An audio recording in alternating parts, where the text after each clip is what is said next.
ഡൽഹിയിലെ വായുമലിനീകരണം അതീവ ഗുരുതര സാഹചര്യത്തിൽ നഗരമേഖലകളിൽ വായുമലിനീകരണ തോത് 500 അടുത്തു കഴിഞ്ഞു. ഡൽഹിയിലെ സ്കൂളുകൾക്ക് സർക്കാർ അവധി പ്രഖ്യാപിച്ചു. മൂടൽമഞ്ഞ് കനത്തത് വ്യോമഗതാഗതത്തെയും ട്രെയിൻ ഗതാഗതത്തെയും സാരമായി ബാധിച്ചിട്ടുണ്ട്.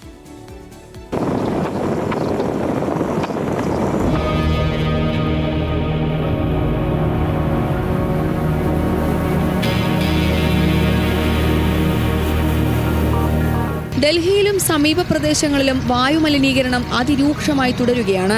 ഇന്നലെ ഡൽഹിയിലെ വാസിപ്പൂർ, രോഹിണി മേഖലകളിൽ മലിനീകരണത്തോത് 500 തൊട്ടിരുന്നു. ഇന്നും സമാന രീതിയിൽ ഡൽഹി NCR പ്രദേശങ്ങളിൽ അന്തരീക്ഷ മലിനീകരണത്തോത് 500 അടുക്കുകയാണ്.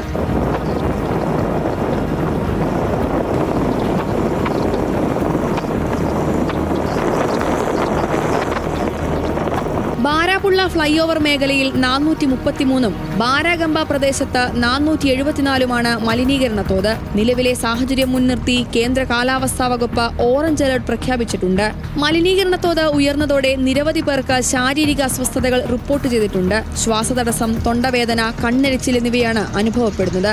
മഞ്ഞുകാലമായതിനാൽ മൂടൽമഞ്ഞും ശക്തമാണ്. ഇത് വ്യോമഗതാഗതത്തെ സാരമായി ബാധിച്ചു. ഡൽഹി വിമാനത്താവളത്തിൽ നിന്നുള്ള 110 സർവീസുകളും എത്തിച്ചേരേണ്ട 27 സർവീസുകളും വൈകി. വിമാന സർവീസുകൾ വൈകുമെന്ന് യാത്രക്കാർക്ക് വിമാനത്താവള അധികൃതർ മുന്നറിയിപ്പ് നൽകിയിട്ടുണ്ട്.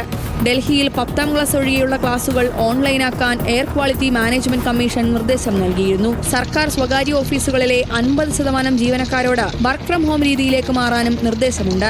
സുപ്രീം കോടതി ഭാഗികമായി ഓൺലൈൻ രീതിയിലേക്ക് മാറും. ഹർജിക്കാർക്കും അഭിഭാഷകർക്കും വീഡിയോ കോൺഫറൻസ് വഴി ഹാജരാകാമെന്ന് സുപ്രീം കോടതി നിർദ്ദേശം നൽകി. കെട്ടിടങ്ങൾ പൊളിക്കുന്നതടക്കമുള്ള പണികൾ നിർത്തിവെക്കണമെന്നും നിർദ്ദേശമുണ്ട്. National desk, news Malayalam.